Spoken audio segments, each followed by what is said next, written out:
తిరుమల తిరుపతి దేవస్థానంలో ఈ రోజున దర్శన భాగ్యం కలిగింది. నాకు చాలా సంతోషం. ముఖ్యంగా ఎంతమంది జనం వచ్చినా కూడా ప్రశాంతంగా అందరికీ దర్శనం కల్పించేలాగా చేస్తున్నటువంటి చైర్మన్ గారు నాయుడు గారికి, ఇతర పెద్దలకి అంతా కూడా నేను ధన్యవాదాలు చెప్తున్నాను.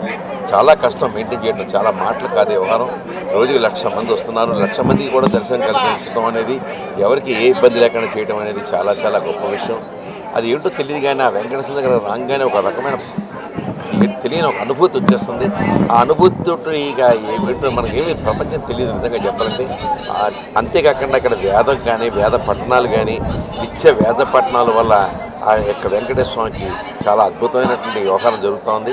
నిత్య వేద పట్టణాలు, అలాగే స్వామివారి కైంకర్యాలు అన్నీ కూడా క్రమం తప్పకుండా క్రమమైన పద్ధతిలో చేస్తున్న మేనేజ్మెంట్ వారికి నేను మనస్ఫూర్తిగా నేను ధన్యవాదాలు చెప్తూ, ముఖ్యంగా నాయుడు గారి, చైర్మన్ గారి యొక్క డైరెక్టర్లందరికీ, ఈవో గారికి, మిగతా వాళ్ళందరికీ కూడా ధన్యవాదాలు.